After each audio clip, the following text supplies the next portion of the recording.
မင်္ဂလာပါခင်ဗျာ NNK2D မှာတင်ဆက်နေတဲ့ဒေါ်လာစီပန်းစီလေးစားပါပြီ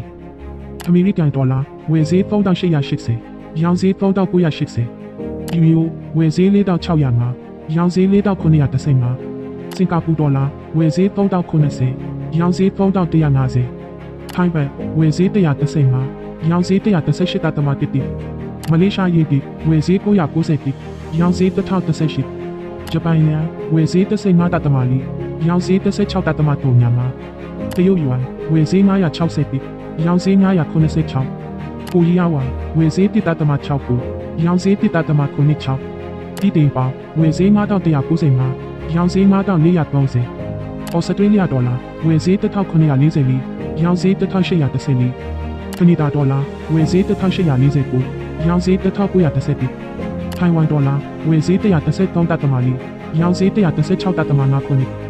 UAE ဝယ်ဈေး1056ရောင်းဈေး1083အိန္ဒိယ UP ဝယ်ဈေး41.86ရောင်းဈေး43.96ဟောင်ကောင်ဒေါ်လာဝယ်ဈေး496ရောင်းဈေး